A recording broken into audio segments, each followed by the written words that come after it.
better. Are you guys ready? Okay, maybe it's gonna come. You guys had food? You guys did? Yes? We're fasting today. Oh yes, I know people are fasting today. Yes. But nevertheless, you have to cope up with me with that fast also. With you, this thing we got energy. Awesome, I love that. So I'm gonna play a song so that everybody, all of us are on the same page. What you have to do is really simple. While you're sitting, you just have to do this. What you have to do? So we're gonna play this famous song, you know, Bala. Bala, you know that song? He's like, I know that song, I'm a pro. Okay, so we're gonna play this song and who know the step? Who know the step? Ganeshi. Ganeshi is here. You know who is Ganeshi? It's a god, name of a god in India. Ganeshi, you know the step? Come on. I'm gonna come there and do this. Just gonna see how Ganeshi can tell me the step. Ganeshi, what is the step? Please tell us. Please. I only know Bala is Ganeshi, no. Who knows the step of Bala? Come on, I'm sure people know it. Yes. I was very excited. Yes, yes. I saw that expression on your face. I said I look alike. Yes, so that was my show. Oh, Bala. So who knows the step? You know it? I'm sure you all know it, but you're still slowly gonna open up. So I'm gonna do it for you. And you are gonna do it with me. This time I want everybody to stand up. In case you have a leg injury or anything, you can probably sit. But if you're absolutely okay, I want everybody to please stand up. Come on. Don't make that face. Stand up. Alright, so I'm gonna play this song. What you have to do is, I'm keen on you guys. You have to do this, okay? So what basically, there is gold in, one sec, let me explain. There is gold, you know, a lot of gold in India, you know, especially in Rajasthan and all that side. In Maharashtra also it's no less. So we're gonna just dig the gold. So, you have to, but since you are from UK, you just put it inside, okay? Don't take out our gold. So, everybody, what we have to do is, alright, let's do it together. Come on! Alright, everybody sing! If everybody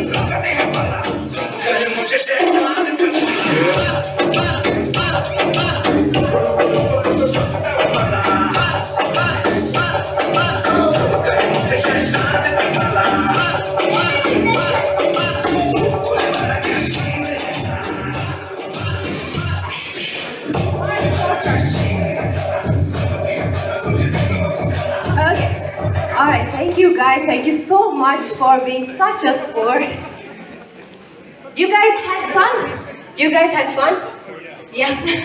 Alright, so we're just gonna begin officially now. I just wanted that energy in the room.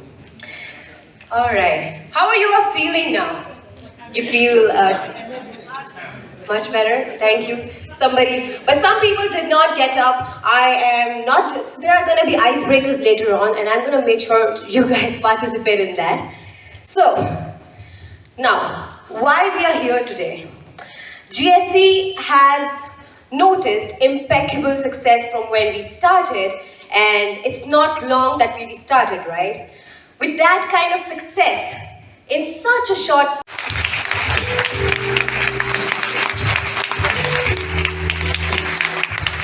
Thank you, Amol sir, and thank you everybody for that energy. Awesome, superb. Just be on the same page throughout. All right. So I have a few questions for Amol sir, which I'm gonna come on to later because I heard so much about you, honestly, from a lot of people. So I'm gonna come on that later. All right. So the next speaker, and super important speaker, obviously all of them are important, but this one was born in Yorkshire, if I'm not wrong, yes, and has worked his work tenure for 4 years in Scotland, where he was working into, and 7 years in Turkey when he was in a study group, right? He's an avid cyclist, I have heard, like he goes on cycling. Love that smile though. Thank you, Daniel. Please, you may have a seat. So, we're gonna begin. I'm gonna be passing the mic to them in just once all these speakers are here on the stage, then I'm gonna hand over the mic to them.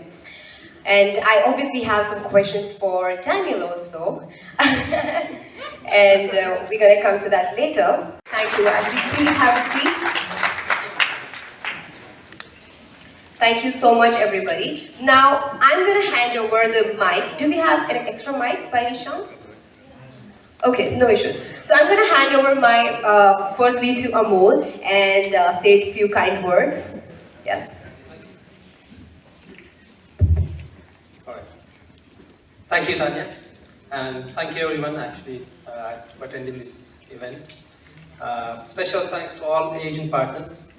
By the way, I wanted to correct what Tanya was saying just now. It's not about celebrating the success of GSC, but it's about you here. And this was long overdue, if you agree with me. It was long overdue. We were supposed to have this event 2 years ago in Goa, and thanks to coronavirus pandemic, so we had to stop all of a sudden. So, but there you are. It was long overdue. Finally, we are here. We have learned a lot in between.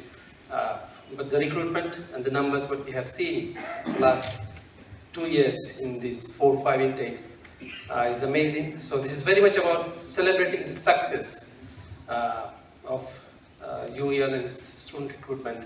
But yeah, you are the main, the agent partners are the main bed. I mean, this is something to celebrate the success, and you are the main people actually there. Again, I would like to thank all our GSC team members who are sitting at the back and here. The Queen Dara team who have, who have put all these efforts to make this creative and all this event happen. And lastly, all press who sit here, friends from our press. So thank you very much. For those of you, I think pretty much everyone knows who I am. But just a quick introduction for those of you, there are a few new faces here. My name is Amol, and I'm the Managing Director of Global Student Center, which is the liaison office of University of East London in South Asia. And sorry. So I've worked with University of East London I've been working there for last 5-6 years, and we have started Global Student Center in October. Many people actually ask me, why Pune? So, well, there are a number of reasons why we have started Global Student Center office in Pune. The first, my answer is, why not Pune? Once, I think, our first Prime Minister, Pandit Nehru, when he referred Pune as the Oxford of East. Yeah, and that's true. That's the legacy, actually, which left, and see where is Pune now. There's so many educational institutions in Pune. It's not just about University of Pune, which is Savitribai Phule University now. There's, Symbiosis, Ferguson College, Defense Academy. There's so many great institutions here, and almost every field you get degree from undergraduate to postgraduate to PhD. Be it film and television, astrophysics, engineering, whatever, you will find everything in Pune. So that's why I'm saying, why not Pune? So this is, again, I don't want to actually take very much time in talking about me and the Global Student Center and my background. It's very much about celebrating the success of University of East London and the numbers. And I know that everybody is eager to hear what Dan has to say and Ashleigh has to say. So I'm going to actually pass it over to Dan. Dan has actually prepared a very good presentation, and he has some great news actually for all of you, which he's going to cover in the next 3 hours, I said. So yeah, so I will hand it over to Dan. Dan, there you go. Thank you very much again.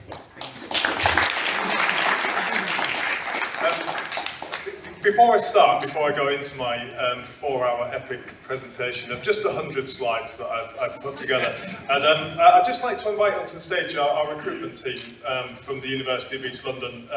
Would you just like to come up, because our success is really your success, and I think it's worth just bringing you up and we just give them a quick round of applause for all of the fantastic support.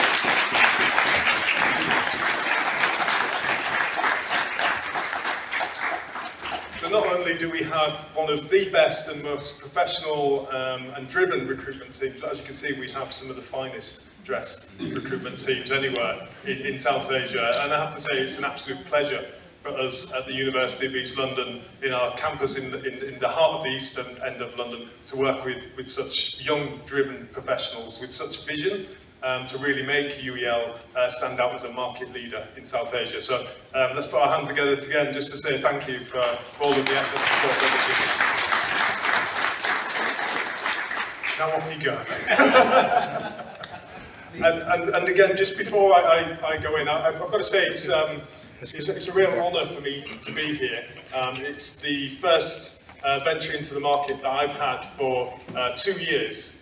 The last country that I visited was India, and that wasn't to take your gold on this occasion, but it was to come out and help promote the University of East London. I have to say that I'm really pleased that I'm here in 2022 and not in February 2021 when we had a lot of challenges, but we'll go over that in the presentation that I give. But fundamental to the university's success and its growth in the market is the partnerships that we have developed with you, each and every one of you that is sat in the rooms. It's a partnership in many ways. I always like to use the word partner rather than agent, and I think that's really important because we grow together. And as we've seen over the last 12 months, we share our successes, but we also share the challenges. And we haven't shied away from the fact that we have had challenges. But we would not have been able to turn things around and be in the really positive and strong situation that we currently are today without your ongoing support, your knowledge of the sector, your knowledge of the market in helping us get back to the spot. Yeah, I think I have answered. Hindi, English would be. Oh yeah, absolutely. So, well, I'm from Pune. This is my hometown. Yeah, so when I'm thinking about opening any office, I think this is somewhere I need to start from. And again, obviously, the reason what I have said, why not Pune? Yeah, there are so many things here in Pune. What we do at Global Student Center is basically helping, supporting the aspirant students who are looking to, go abroad and achieve their dreams. So it's all about education. Pune is the education hub of India. Is, as I said, is Oxford of East. Yeah, that's how it is considered. And there are a lot of institutions here in Pune also, where there is a lot of potential to tie up with those institutions. I think this is the best start. I think that's the reason I actually Could you tell me a little more about what are the things you're envisaging here and the reason to actually open an office, and can we have the answer in Hindi, please? Okay, Hindi.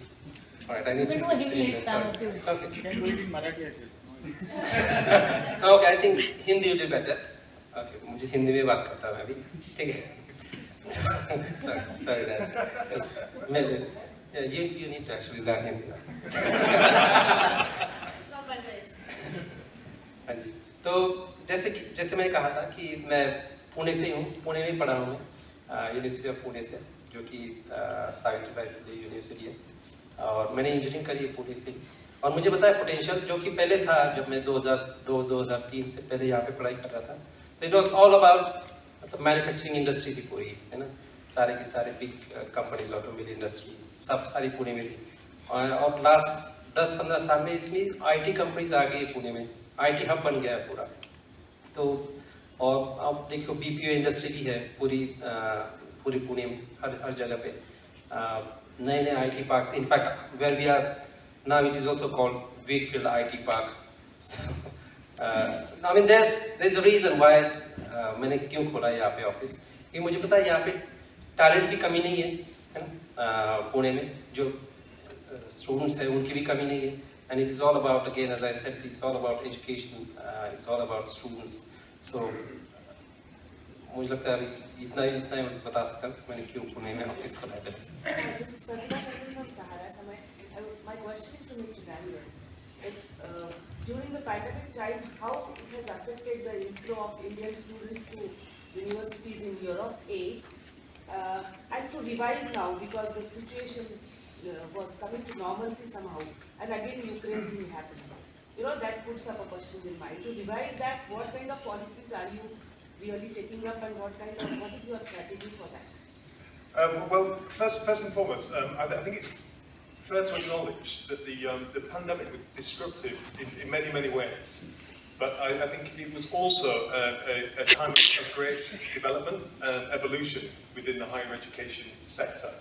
And what we found is that there wasn't really students to be able to self-serve in a digital learning environment that is supported by the best of face-to-face and really, traditional teaching techniques. And we've been able to adapt, and we've been able to develop our platforms in a really rapid way. And that is something that I think, not just in, let's say, the HEI sector or the higher education institutional sector, but also in the way that our partners have worked and how they've engaged with their students, not just around, kind of, say for us, for teaching, but also then how do we offer those vital professional services, those student support services, to make sure that students are still aware of that everything that they would have had in a face-to-face or on-campus environment could be moved into the digital space, be accessible, and offer the same kind of high quality, high touch. So we didn't see a drop in student enrollment from India. There's obviously times when it looked as if it would be quite challenging. I think if we go back to the